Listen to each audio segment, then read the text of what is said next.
El Arca del Pacto es un objeto dorado, secreto, conocido por los judíos, cristianos y también por los musulmanes. También se ha hecho conocer a una audiencia más amplia al mostrarse en varias películas. Pero, ¿qué es el Arca del Pacto? El texto más antiguo escrito sobre el arca es la Torá, hallada en la Tanaj hebrea y en el Antiguo Testamento de la Biblia. Se nos habla sobre el Dios Supremo, quien expresó ser el creador del planeta Tierra. Él escribió 10 leyes en 2 tablas de piedra. Esas piedras fueron entonces colocadas en un baúl de oro.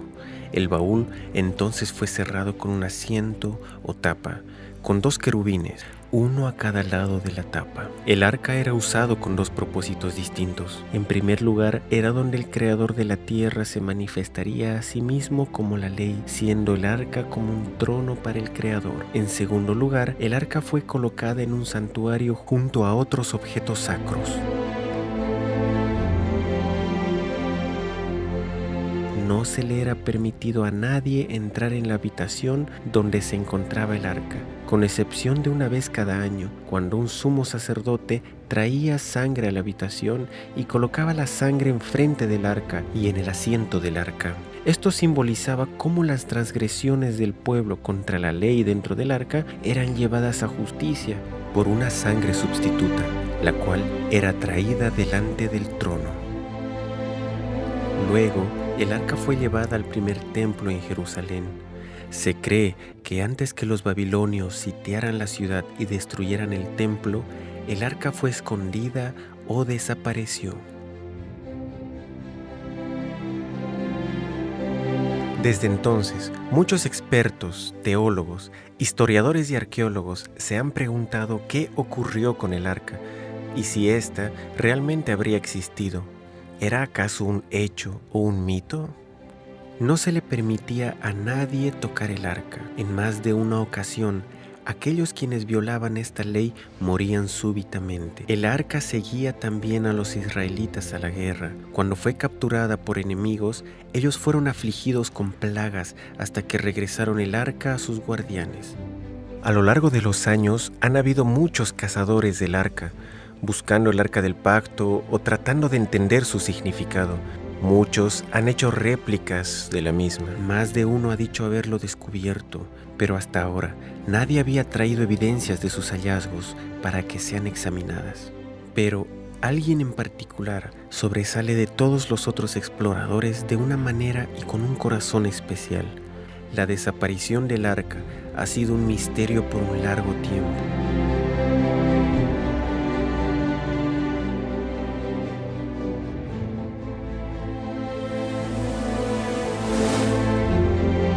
Todas las fuentes mencionan que su lugar de escondite estaba escrito mucho después de su desaparición y que está claramente basado en leyendas o atinos. La última vez que el arca es mencionado en la Biblia fue cuando el rey Josías ordenó que se colocara de vuelta en el templo, pero también sabemos que Babilonia conquistó a Jerusalén en los días de los hijos del rey Josías, unos 35 años después. Algo interesante sobre esto es que no hay ninguna mención del arca, a pesar que otros objetos que fueron llevados a Babilonia son mencionados. Sin embargo, el libro de los Macabeos, que se escribió varios cientos de años después de su desaparición, menciona que el arca había sido escondida en el monte donde Moisés vio la tierra prometida antes de su muerte. El libro de Baruc, un libro más reciente, menciona que Dios dejó que la tierra debajo de Jerusalén se abriera y que el arca volvería a la superficie nuevamente en el tiempo del fin. Y la literatura medieval menciona que el arca había sido llevada a Etiopía. Algunas especulaciones del siglo XX incluían lugares como Egipto y aún Irlanda. Pero, ¿qué es el arca y dónde está? Pueden estar actualmente relacionados. La principal función del Arca del Pacto era ser la silla gubernamental de Dios en su templo terrenal. El arca tenía muchas tareas fuera del santuario y no estaba limitada a los ritos de sacrificio. Tanto dentro como fuera del sistema del santuario, el arca era usada para defender el derecho de Dios como juez y único Dios verdadero y Rey de toda la tierra. Este derecho estaba escrito en la ley, dentro del arca, la cual estipuló que Él era el Creador y que por tanto la tierra le pertenecía.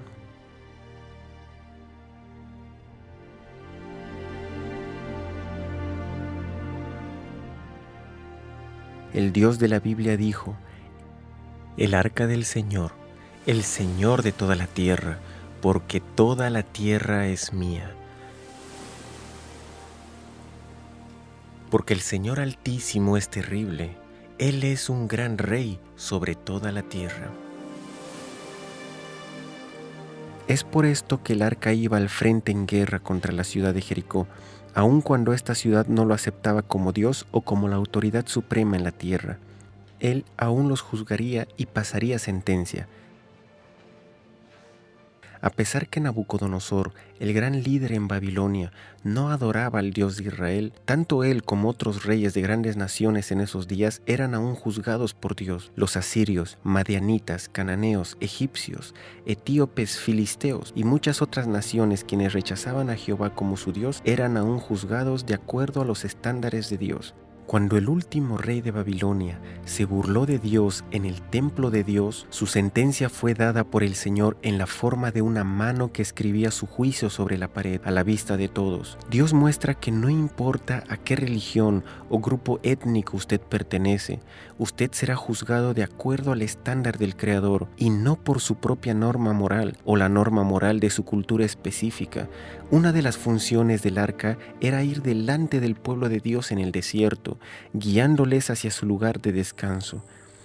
Estaba presente cuando hubo una disputa sobre la autoridad de los escogidos de Dios y ésta tenía que ser resuelta.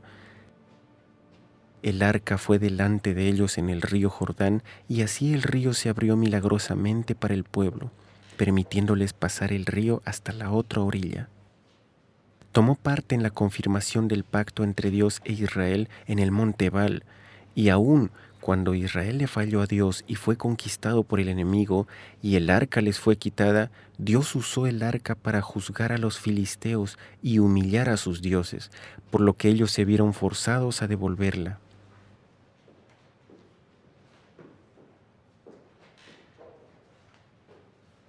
En esta situación, Dios usó el arca como un símbolo de su reinado. Aun cuando Dios no protegió a su pueblo apóstata, Él protegió el arca, ya que representaba su autoridad. Esto dejó en claro que ningún hombre era necesario para protegerla y que Dios mismo la mantendría segura de todo por sí mismo. Esto también elimina la posibilidad de que haya sido destruida. El arca ha sido el trono de Dios en la tierra y la Biblia dice: «Tu trono, oh Jehová, es para siempre». Mientras Jeremías había sido testigo de cómo Jerusalén y el templo eran destruidos, él tenía algo totalmente distinto que decir sobre el trono de Dios. Tu trono, oh Dios, permanece para siempre, tu trono de generación en generación. Entonces, ¿qué ocurrió realmente con el arca? Dios le dijo a Jeremías que la ciudad y el templo iban a ser destruidas. Él estaba preparado junto a muchos otros. La cosa más natural era esconder el objeto más sagrado, el arca del pacto. Una palabra profética para el tiempo del fin en la Biblia puede darnos una clave de dónde el arca surgiría. Y vendrán muchas naciones y dirán: subamos al monte de Jehová, porque de Sión saldrá la ley y de Jerusalén la palabra de Jehová.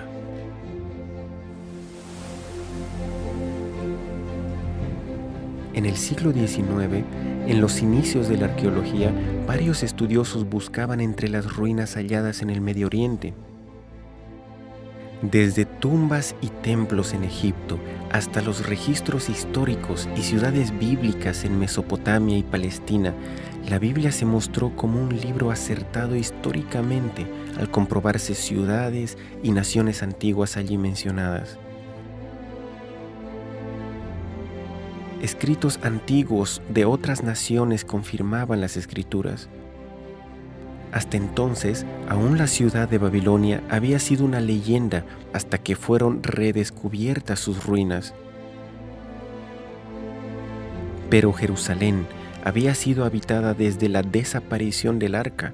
Muchas personas habían construido sus nuevos edificios encima de edificios antiguos y la vieja ciudad se convirtió en capas de historia, una sobre otra.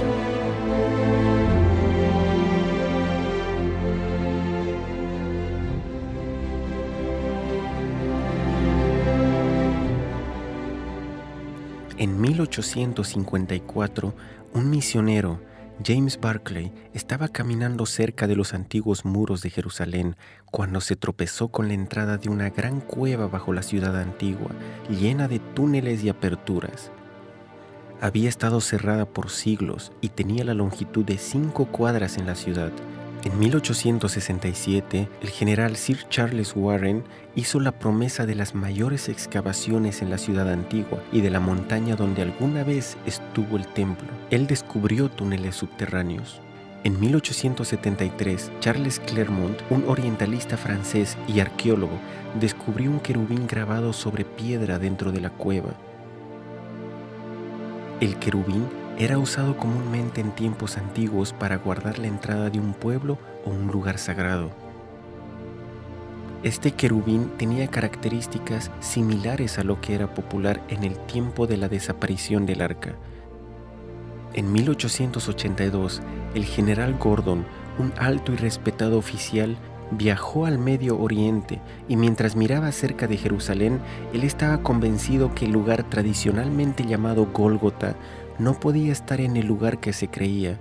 La sección norte del monte del templo que fue cortada parecía encajar mucho mejor con la descripción bíblica y con el diseño de la antigua ciudad. Él comenzó excavaciones allí, pero tuvo que salir para ayudar en un conflicto en Sudán, donde murió, no pudiendo terminar su trabajo. Sin embargo, él tuvo el tiempo de escribir una carta a un amigo que contenía una declaración increíble. Algo había ocurrido que no podía explicar. El monte hacia el norte, el cual Gordon había identificado como el Monte de la Calavera, era también la ubicación de la cueva de Jeremías, donde él escribió el libro de Lamentaciones, el mismo libro donde Jeremías había mencionado el trono de Dios permanece. Gordon dijo, el arca del pacto está allí. Él también mencionó que otros muebles del templo podrían ser hallados allí, una declaración bastante extraña, ya que él nunca llegó a terminar su excavación. Entonces, ¿cómo sabía esto? Bien, el lugar fue dejado encubierto y las cartas del general Gordon permanecieron guardadas en algún lugar seguro. Cerca de unos 100 años más tarde, un hombre llamado Ron Wyatt había comenzado a orar a Dios para que lo usara para mostrar al mundo que la Biblia es verdad. Ron ya había estado observando la historia del diluvio y había investigado las posibles ruinas del arca de Noé. También estaba estudiando el éxodo de Israel desde Egipto y una ubicación desde donde ellos pudieron haber cruzado el mar, hallando algunas ruedas antiguas de carros egipcios.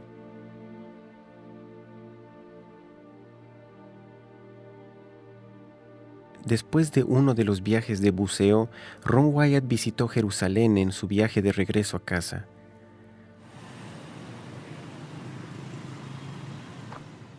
En Jerusalén, caminando a lo largo de un precipicio con un amigo, su mano alzada por sí sola apuntó a un lugar donde cenizas y basura se hallaban al frente del precipicio. Sin entender el por qué o cómo, él se escuchó a sí mismo decir, la cueva de Jeremías y el arca del pacto están aquí. Ron estaba confundido con lo que había ocurrido, ya que no había tenido una experiencia como esta antes. Ni siquiera había pensado en buscar esto. Pensativo, se fue a casa tratando de estudiar y hallar si era una posibilidad que el arca se encontrara allí. Él estudió el sitiado de Babilonia en el momento cuando se había visto por última vez el arca. Trató de ver cuándo había podido ser removida y también las limitaciones de tanto tiempo como el lugar para esconderla. Estudió la posibilidad de que el arca pudiera haber estado escondida debajo, en algún lugar del sistema de túneles. Ron comenzó a excavar con sus 2 hijos en el lugar donde su mano había apuntado.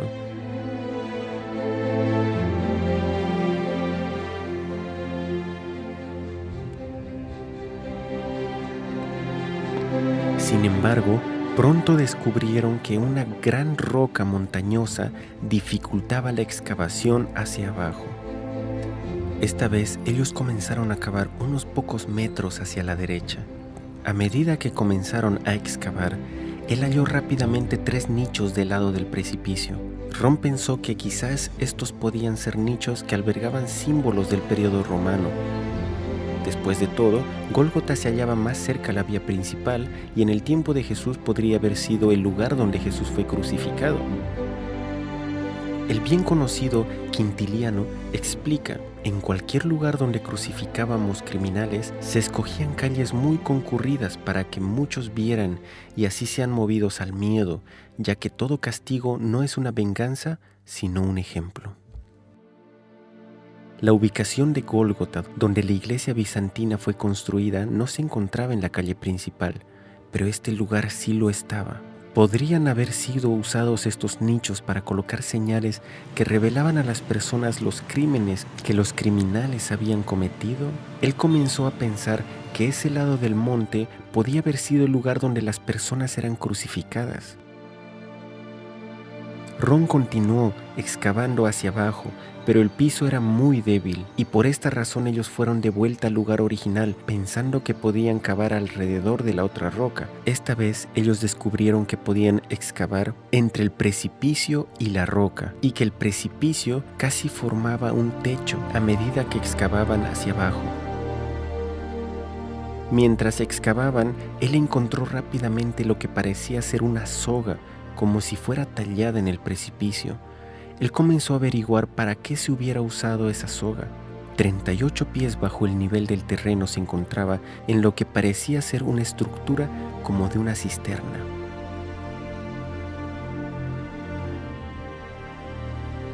Era una estructura redonda, con escaleras hacia el fondo de la misma.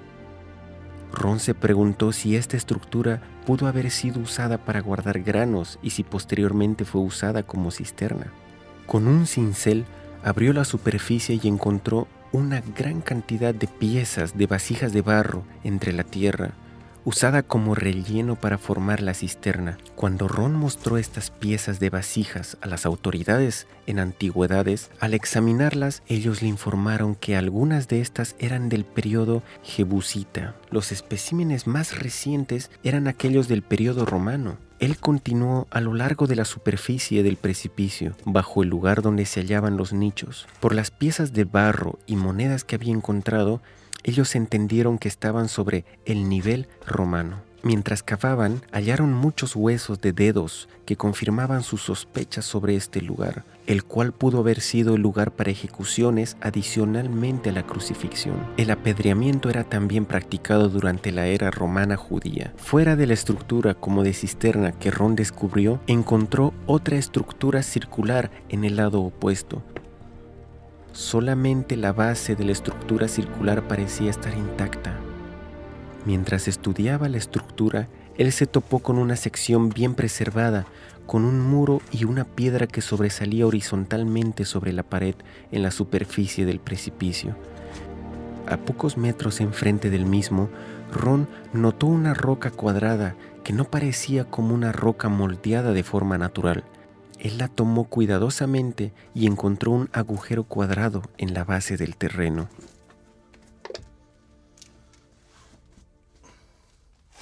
¿Podría haber sido este un agujero para una cruz? Mientras examinaba este agujero y limpiaba la tierra a su alrededor, él descubrió que había una gran quebradura que se extendía desde el orificio.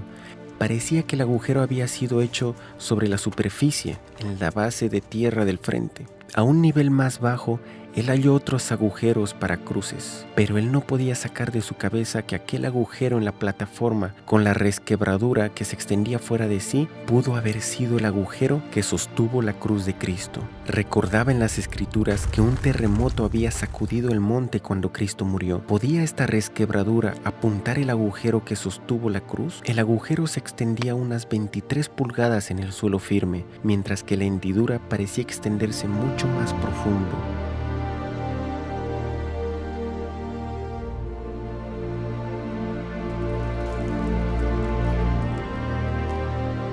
No es algo fuera de lugar pensar que se pudo tener conocimiento del lugar donde Cristo fue crucificado y que, sabiendo que él tenía muchos seguidores que hubiesen querido convertir el lugar en un sitio memorable, ¿se prefirió entonces mantenerlo en secreto? Gólgota, usado por las iglesias católicas y ortodoxas, fue construida por Constantino el Grande cerca del año 325 o 326, sobre las ruinas de un templo pagano antiguo. Esto ocurrió muchos años después que Cristo fue crucificado, pero estas ruinas que Ron descubrió eran romanas y podían ser de tiempos más cercanos a la crucifixión. Después del año 70, muchos judíos salieron de Jerusalén y otros fueron asesinados, por lo que la ciudad fue reducida a un campo romano. Esto podría explicar que el lugar ya no era usado para crucifixiones. Ron encontró monedas en estructura de fechas anteriores y hasta el año 135 después de Cristo, pero ninguna de las monedas eran de fechas posteriores. En el año 130 después de Cristo, los cristianos fueron favorecidos en lugar de los judíos, por lo que era más probable que esta estructura hubiese sido construida por cristianos en este tiempo o aún antes. Esto significa que este era el primer lugar que fue reconocido como Gólgota. El Gólgota de la iglesia bizantina, que fue construido cerca de 200 años después, fue construido cuando el conocimiento sobre estos lugares se había de alguna forma perdido. Mientras más nos acercamos al tiempo de la crucifixión, mayor es la probabilidad que ellos supiesen los detalles de lo que había ocurrido. El hecho que las monedas halladas por Ron en el edificio antiguo pertenecían al año 135 después de Cristo indica que quien hubiese construido y usado esta estructura antigua aparentemente la abandonó y con el tiempo dejó la religión. El hecho que las fundaciones estaban aún intactas podían indicar que no sufrió destrucción por manos de invasores. Eventualmente, con el tiempo, la estructura fue cubierta con tierra y residuos. En cualquier caso, la evidencia mostraba que la estructura pudo haber sido construida mucho antes que la iglesia del Santo Sepulcro. Ron y sus dos hijos trabajaron por un periodo de casi 2 años. Ellos continuaron buscando en el nivel romano alguna cueva o entrada al túnel, pero sin suerte. Ron tuvo la impresión de hacer una hendidura en el muro del precipicio. Ellos oraron y continuaron sintiendo la misma impresión. Utilizaron martillos y cinceles y después de un corto tiempo pudieron ver un espacio abierto detrás. Agrandaron el agujero para que así pudiesen entrar a través de la cueva. Dentro pudieron ver que tenía unas dimensiones de 15 pies de altura y de ancho. Al principio, Ron se sintió sumamente emocionado cuando descubrieron la cueva, pensando que el arca podía estar dentro de ella. Pero la cueva estaba vacía y de allí se abrían una gran cantidad de aperturas dentro del monte. Ron continuó explorando cada cueva y cada apertura que pudieran encontrar dentro del sistema colosal de cuevas.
Por 2 años ellos viajaban a los Estados Unidos para ganar algo de dinero en casa y regresaban a Jerusalén para continuar con la búsqueda.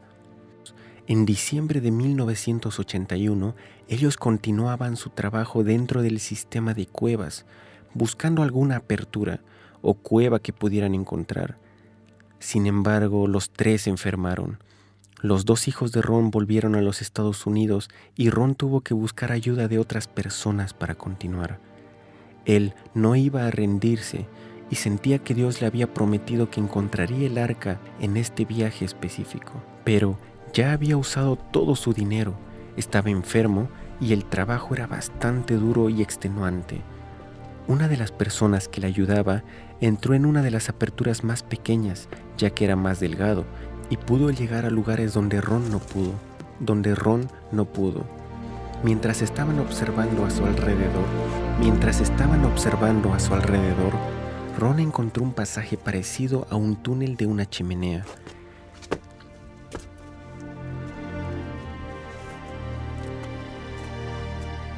Y de allí salía un túnel donde Ron tenía que exhalar para poder pasar a través de él.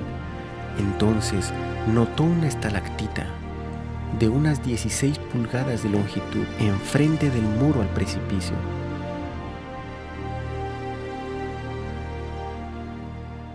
Detrás había un agujero y Ron trató de observar algo a través de él, pero sin poder tener una visión clara. Entonces él lo agrandó un poco y podía ver una cueva dentro que no parecía algo tan prometedor, parecía ser solo una cueva llena de rocas. Determinado a ver en todas partes, agrandó el agujero lo suficiente como para que su ayudante pudiera entrar, pero su ayudante salió rápidamente con una mirada aterradora en su rostro gritando: ¿Qué hay allí? ¿Qué hay allí? Yo no voy a entrar nuevamente allí. Entonces trató de salir del sistema de cuevas tan rápido como le fuese posible. Ahora Ron se dio cuenta que podía haber algo allí, por lo que agrandó el agujero lo suficientemente grande como para que él entrara. Era el 6 de enero de 1982. Había un espacio de unas 18 pulgadas entre las rocas y el techo. Ron comenzó a alumbrar con su linterna a través de las rocas para ver si había algo debajo.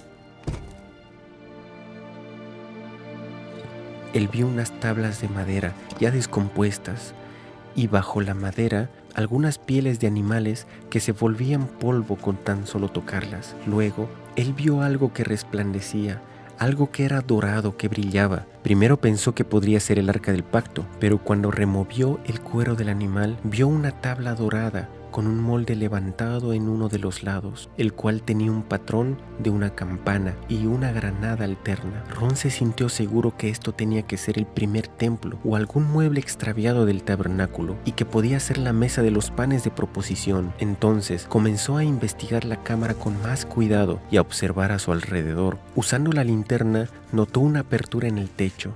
Trepando cerca de las rocas del lado lateral de la cámara, vio una caja de piedra justo debajo de la apertura. Tenía una roca lisa en el tope, la cual estaba quebrada en dos, y una sección más pequeña que se había movido hacia uno de los lados, creando una apertura hacia la caja de piedra.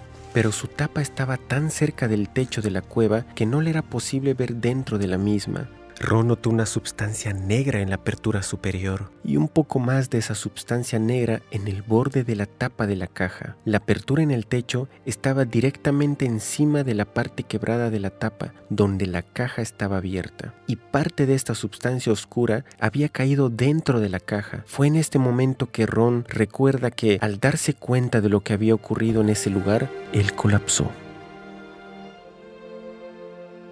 Cuando él se dio cuenta que la apertura en el techo de la cueva era el fin de la resquebradura que se extendía desde el agujero de la cruz que había hallado en la plataforma elevada encima de él, y que la sustancia oscura era la sangre que había caído a través de la apertura dentro de la caja de piedra, él supo entonces que el arca estaba en la caja de piedra.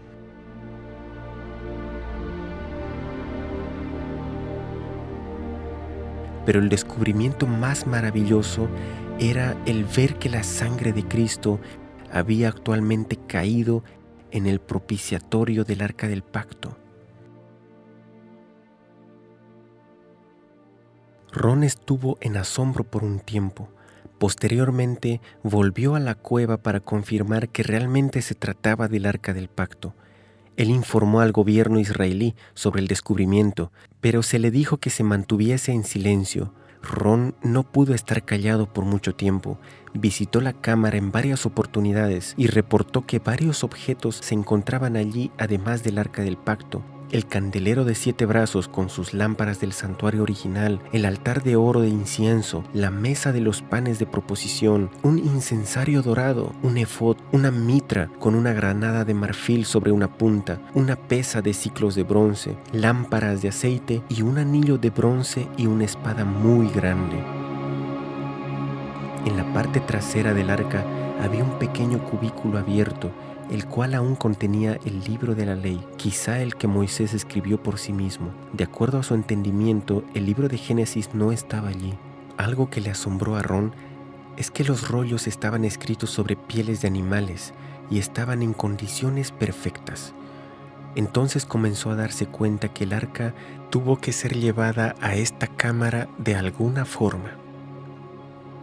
No pudo haber sido por donde él lo hizo, ya que tuvo que cortar entre la piedra para poder entrar. Removiendo algunas de las piedras, encontró una entrada más amplia hacia el sur, hacia la cueva de Sedequías, al otro lado del camino, donde el querubín había sido hallado. Sin embargo, este túnel estaba bloqueado con muchas piedras grandes y Ron no tenía forma de moverlas fuera del túnel desde donde él entró. Ron tenía un laboratorio en Israel para analizar los residuos de sangre que había encontrado en la apertura y en el propiciatorio del arca. El resultado de los análisis los asombró más de lo que esperaban.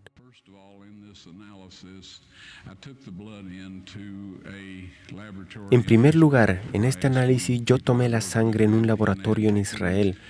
Pregunté a una de las personas con las que trabajo dónde había un buen laboratorio, cuyo trabajo sea confiable. Ellos dijeron, tal y tal. Y yo la llevé allá. Dije, por favor examinen esta sangre y díganme lo que pueden decirme sobre él. Ellos dijeron, nosotros vamos a reconstituirla, vamos a colocarla en una solución salina normal y mantener la temperatura corporal por 72 horas con un movimiento suave. Ese es su negocio, yo dije, yo quiero estar allí cuando ustedes lo examinen. Ellos dijeron, bien, así que regresé y ellos lo analizaron. Y ahora digo lo que ellos dijeron. Es sangre humana, podemos decir eso. Ellos hicieron todos los exámenes que necesitaban hacer. Entonces dije, tomen algunas células blancas y colóquenlas en un medio de crecimiento y manténganlas a temperatura ambiente por 48 horas. Ellos dijeron, eso no será de ninguna ayuda, ya que está muerta. Yo dije, por favor, ¿podrían hacer eso? Ellos me dijeron, está bien, lo haremos. Así pues, yo les dije que quería estar allí cuando ellos sacaran la muestra para examinarla. Regresé al lugar cuando ellos sacaron la muestra para examinarla bajo un microscopio y uno de los técnicos llamó a otro y luego ellos llamaron a su jefe y estaban hablando en hebreo cerca de 1 minuto y me miraron y me dijeron, señor Wyatt, esta sangre humana tiene solamente 24 cromosomas en ella. Cada persona tiene 46. Esto es 23 cromosomas de su madre y 23 de su padre, 22 autosomas de su madre y 22 autosomas de su padre. Usted tiene una X de su madre y usted puede obtener una X o Y de su padre. Esta sangre tiene 23 cromosomas del lado de la madre y un cromosoma Y solamente.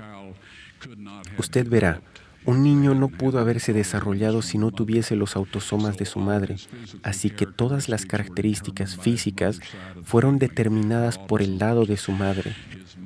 Sus autosomas, su sexo varonil fue determinado por esta Y, que vino de una fuente, pero no de un varón humano.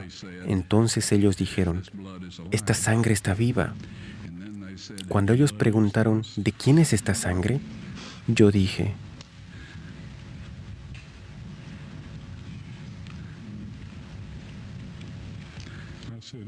es la sangre de vuestro Mesías.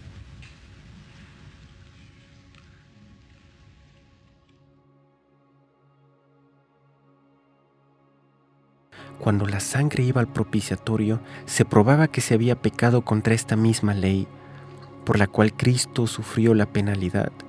Nuestros pecados contra la ley de Dios, no contra leyes humanas u otras leyes religiosas, y estas son las leyes por las que nos tenemos que arrepentir de haberlas quebrado. Además, Dios realmente envió a su Hijo a morir en nuestro lugar. Ron quería mostrar a todo el mundo en ese mismo momento, pero Dios lo detuvo.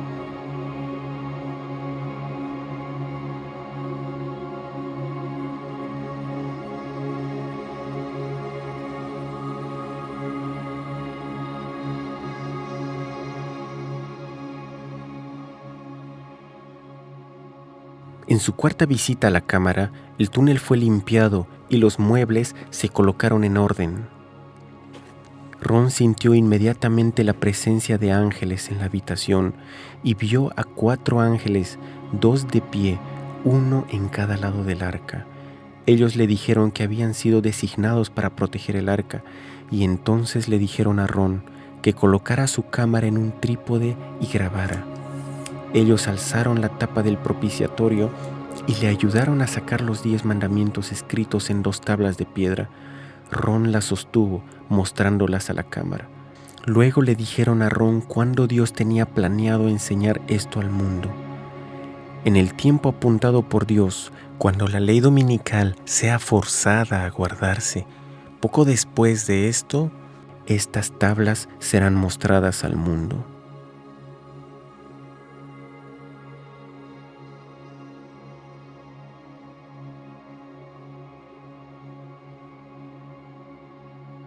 Ron inmediatamente supo lo que el ángel quiso decir, ya que él había estudiado este tema de antemano. El ángel estaba hablando sobre la marca de la bestia, mencionada en Apocalipsis 13 y 14, como el último engaño y prueba que vendrá sobre el mundo antes de la segunda venida de Cristo. La ley y la sangre de Cristo es un testimonio contra la versión hecha por el hombre de los mandamientos de Dios, la cual será forzada sobre la gente de todo el mundo. También confrontará las condiciones erróneas de la salvación que han sido predicadas por muchas personas y líderes religiosos. Ron murió en 1999 sin ver el cumplimiento. Pero él tuvo la evidencia de lo que ocurrió y usó sus últimos meses y años de vida para decirle a las personas sobre el amor de Dios, de Cristo y su sacrificio por nosotros. Él advirtió sobre la ley de la marca de la bestia. Por favor, escuchen este mensaje y advertencia importante.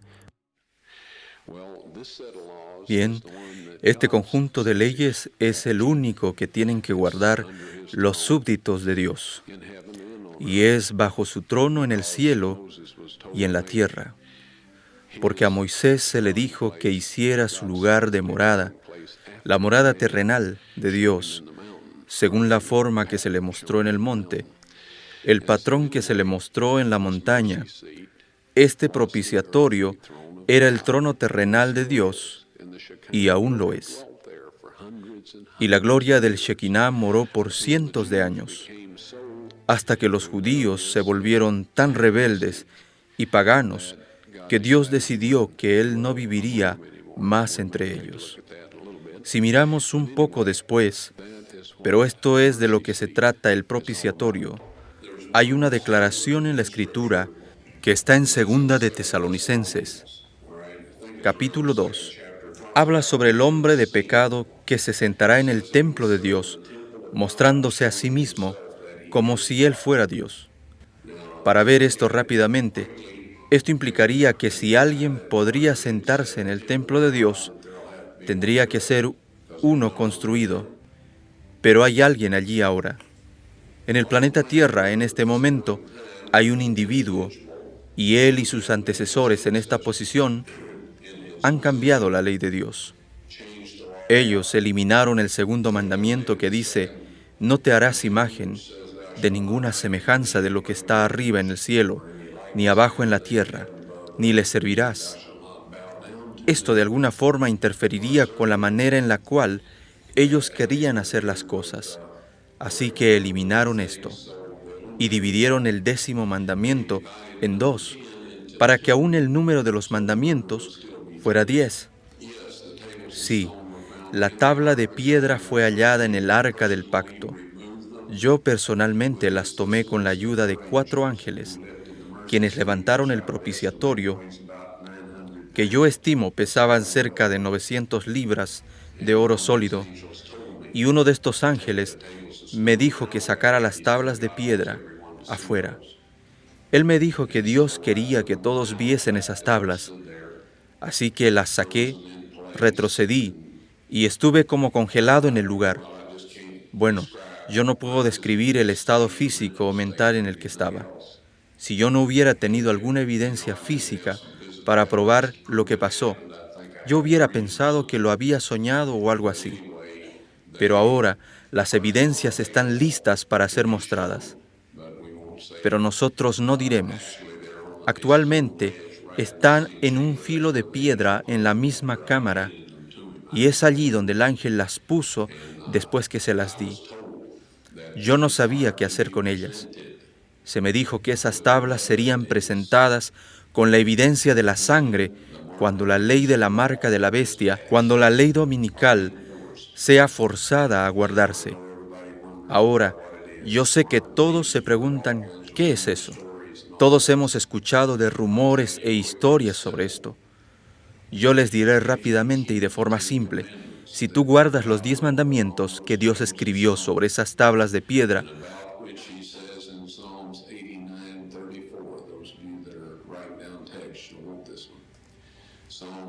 sobre lo que Él dijo en Salmos 89:34, no olvidaré mi pacto, ni mudaré lo que ha salido de mis labios. Él habló los 10 mandamientos desde el monte.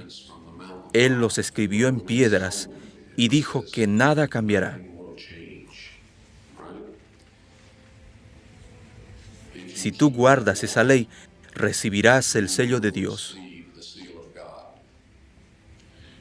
Pronto habrá un conjunto de leyes hechas por los hombres con las mejores intenciones, rodeadas de una cantidad de elogios célebres y peticiones sepulcrales.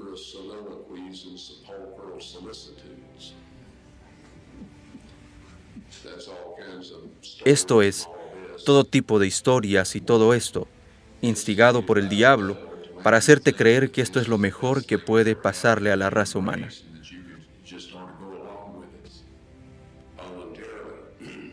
De tal forma que tú querrás seguir con estas leyes voluntariamente. Esta ley, hecha por el hombre, requerirá que tú quebrantes los 10 mandamientos de Dios. Cristo dijo a los fariseos que es en vano que me adoren, enseñando doctrinas y mandamientos de hombre. Si tú guardas estas leyes humanas y quebrantas los 10 mandamientos de Dios, recibirás la marca de la bestia. Nadie tiene la marca de la bestia en este tiempo. Tú solo puedes tenerla después que esas leyes sean forzadas. Ahora, es tan difícil cuando una cantidad de leyes hechas por los hombres se pasen y los fuercen a obedecer, donde requerirá que se quebrante los 10 mandamientos de Dios. La penalidad por no guardar esas leyes humanas es que tú no podrás comprar o vender. Esta es la marca de la bestia. Diremos, amigos, guarda esta ley y recibirán el sello de Dios. Guarda las leyes hechas por el hombre obligándonos a quebrantar la ley de Dios y tendremos la marca de la bestia. Puede sonar algo simple, Sé que hay personas que dicen que la marca de la bestia es un chip de computadora y toda clase de historias. Está en guardar las leyes de los hombres en vez de las leyes de Dios. Tal como Cristo dijo a sus discípulos, cuando hablaba de los líderes judíos en sus días, dijo, porque en vano me adoran enseñando por doctrinas los mandamientos de hombres. Dios no aceptó la ofrenda de Caín de frutas y verduras. Él no aceptará ningún sustituto por nuestra lealtad a Él, guardando sus 10 mandamientos.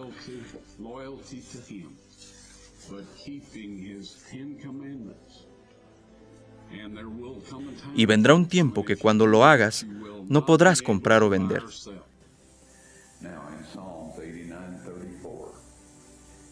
Dios dijo, no olvidaré mi pacto, ni mudaré lo que ha salido de mis labios. Eso significa los 10 mandamientos, lo cual es el pacto. Él no va a cambiar lo que habló en la cumbre del monte, que está registrado en el 20º capítulo de Éxodo. Él no va a cambiar eso. Cuando yo vi las tablas de piedra y vi lo que decían, ellos decían exactamente lo mismo que el texto hebreo original en el libro de Éxodo. Exactamente. Y eso no va a cambiar. Ahora la Biblia nos advierte que Satanás vendrá con milagros y engaños. ¿Cómo podemos decir qué milagro es de Satanás? Porque él es un ser sobrenatural y todos los ángeles caídos son seres sobrenaturales. Ellos pueden hacer cosas que son milagrosas. Desde nuestro punto de vista, ¿cómo podemos saber qué es de Dios y qué no lo es? Si ellos dicen que los mandamientos de Dios son vigentes y que quebrantar esos mandamientos es pecado, entonces son de Dios. Si ellos dicen cualquier otra cosa fuera de esto, ellos no son de Dios y no tenemos que escucharlos, a pesar de cualquier clase de milagros que ellos hagan. Las tablas de piedra se exhibirán después de la ley dominical nacional, cuando sea obligatoria. Estas fueron las palabras exactas del ángel, tal como yo las recuerdo.